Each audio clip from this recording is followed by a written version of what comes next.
I'm going to give you some of the secrets about how we make you buy what we want you to buy. So as a marketer, when I'm first giving you a product, what's my job? Well, my job is to make you want it, to crave it, to need it, to think that it is the best innovation in food since sliced bread. But how do we do it? Well, I'm going to give you a really big example later that I'm going to break right down for you. But let's just start by looking at a few fun little things. So here we have Shreddies, an old favourite, been around for years, very popular in the UK and Canada.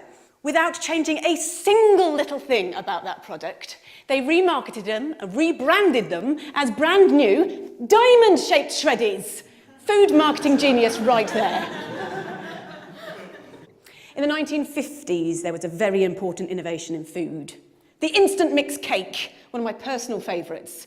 When they were first brought out, all you needed to do was to add a little bit of water. Who's not going to love that? Well, actually, no one loved it. No one bought the bloody things. So they did a bit of research. And what they found was that the main consumer, the target consumer, the housewife, felt that it was cheating. They didn't want to pass off such an easy thing as their own baking to their partners, their husbands, their families, whatever. So what did the producers have to do?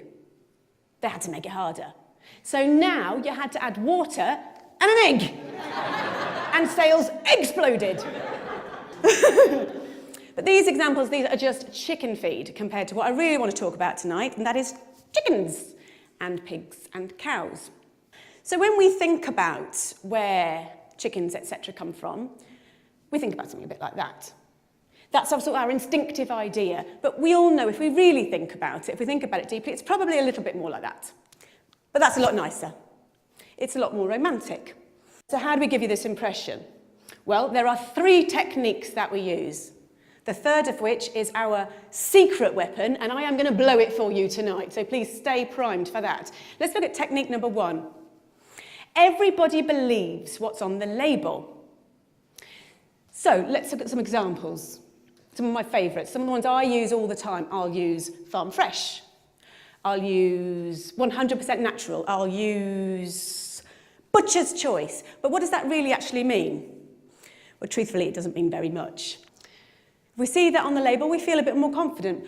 But let's have a look at what a farm really looks like. It probably looks like that. Now, this is a concentrated animal feeding operation.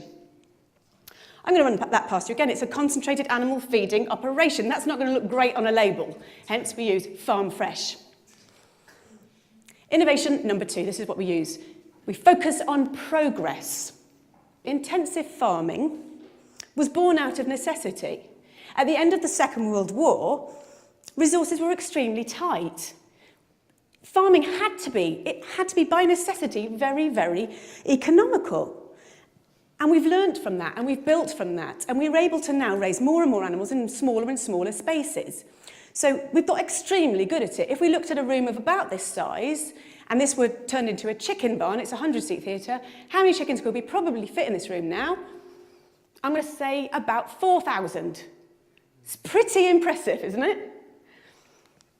It'd probably look a little bit like that.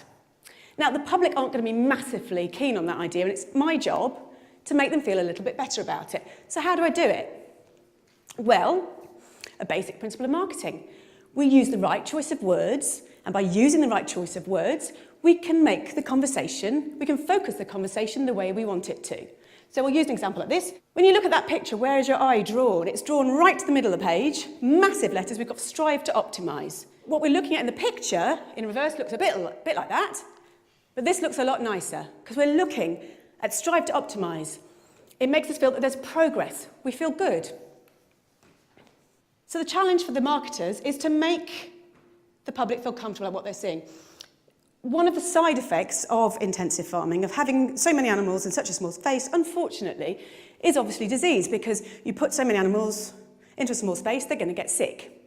It is no secret that 50% of all the antibiotics in the world are used on farmed animals.